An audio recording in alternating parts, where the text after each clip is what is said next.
ಯುಗಾದಿ ಹಬ್ಬದಂದೇ ಸರ್ಕಾರಿ ಕಚೇರಿಯೊಂದು ಸುಟ್ಟು ಕರಕಲಾದ ಘಟನೆ ಚಿಕ್ಕಬಳ್ಳಾಪುರ ನಗರದಲ್ಲಿ ನಡೆದಿದೆ.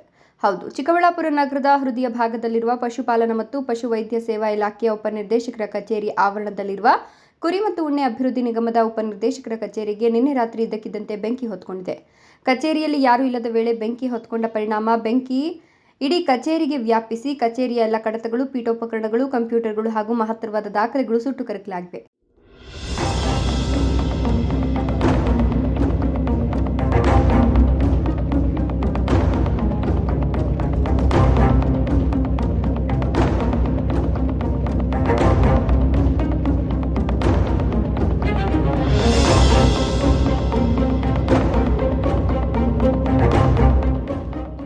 ಇಂದು ಬೆಳಗ್ಗೆ ಕಚೇರಿಯ ಒಳಗೆ ಹೊಗೆ ಬರ್ತಿದ್ದನ್ನು ಕಂಡ ಸ್ಥಳೀಯರು ನೋಡಿ ಅಧಿಕಾರಿಗಳಿಗೆ ಮಾಹಿತಿ ನೀಡಿದ್ದಾರೆ.